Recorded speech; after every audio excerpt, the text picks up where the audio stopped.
area. Sacred to me is, first of all, a life lived from a place of yes. From a place, the attitude of gratitude.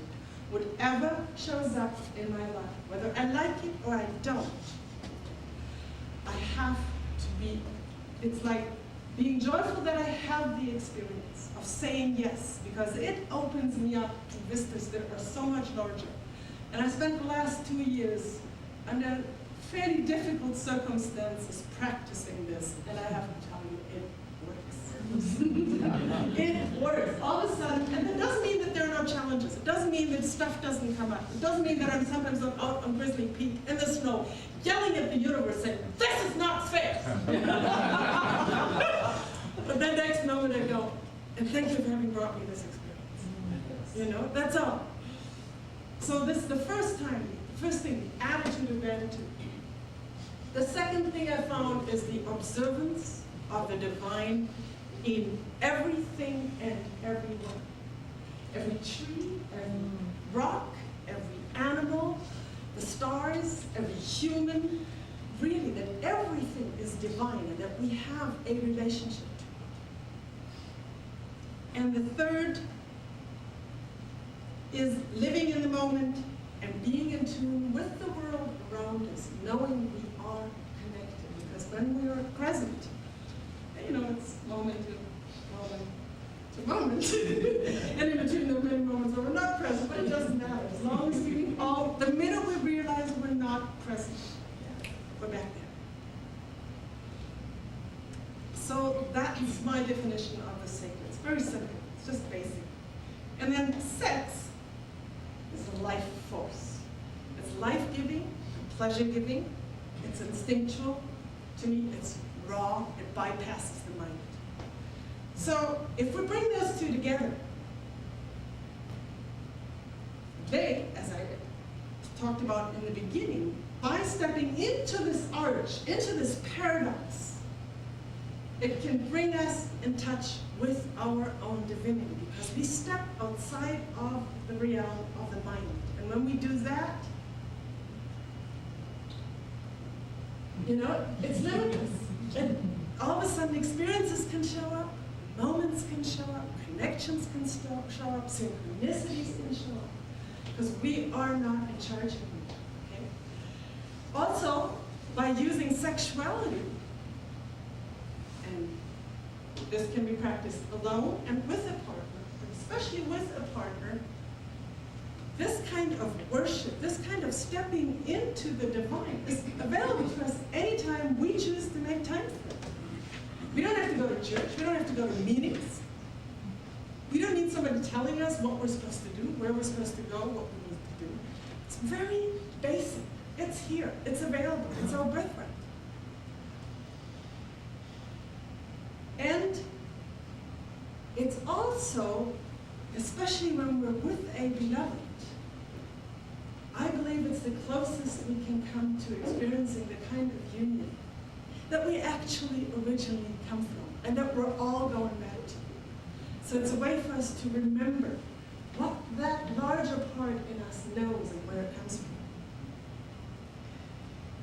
So sacred sex, to me, is the perfect playground to experience these two conditions, the perfect and the imperfect, by combining the basis of human survival instinct, the survival of the species.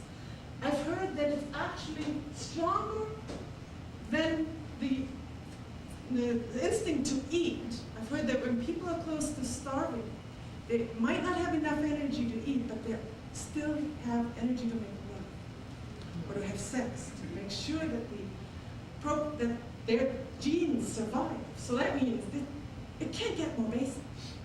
And on the other side,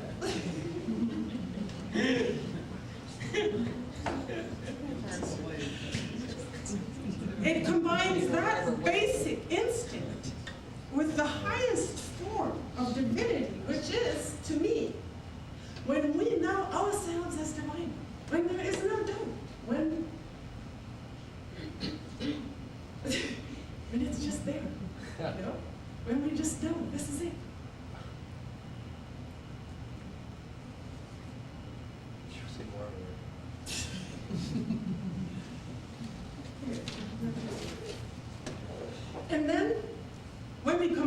these two, something magical happens. It's like a gateway opens into remembering. Our bodies all of a sudden remember what this is all about. It's not like we need to learn so much in terms of special practices.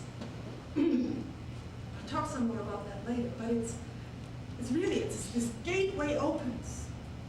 And the bodies remember how to play, how to be there, how to be with each other, how to touch each other, how to go to these larger places. And then all of a sudden back to raw animal energy, and back to the big place. And know that you're connected to everything.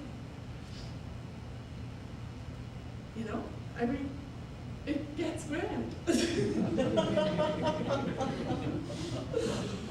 Okay, in order to go there are a few basics I found. And don't kid yourself, these are tall orders. In order to really go there, we need to commit ourselves and to be willing to go there. But I have to tell you, it's worth every moment. Can we do that? Can we like have a Kundalini experience while we're having sex? Absolutely. You can teach that? I don't think I can teach it because it's not like, okay, step one, step two, step three, and here's the result. Right. What I can offer is to set the stage or open up so that experiences can happen. And one of the things I was just thinking of when you were talking,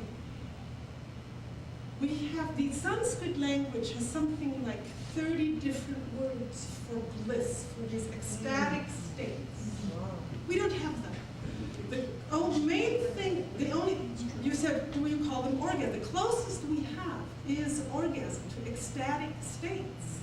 In our culture, there's maybe the Christian visionaries who would experience ecstatic states that were not sexual.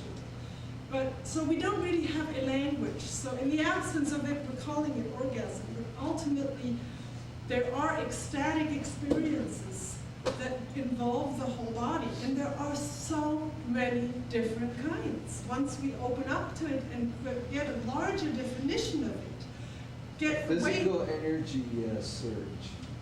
Physical energy surge, exactly. I mean, we can be scientific about it. Again, I'm not putting it down, you know, there's just different. The mind wants to come in and give it a name because it's scared.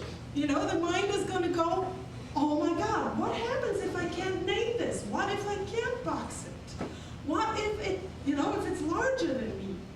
So, you're absolutely right that when we open up to it, there is this whole range of experiences. I just call them energy experiences.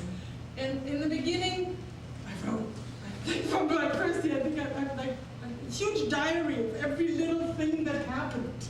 And I wrote them down and tried to describe them and categorize them. I don't write anything down. I'm just having fun with it. And sometimes you can share it with the beloved and say, oh, this is how like this and this or so. But otherwise, but the teaching is essentially just the willingness to open up.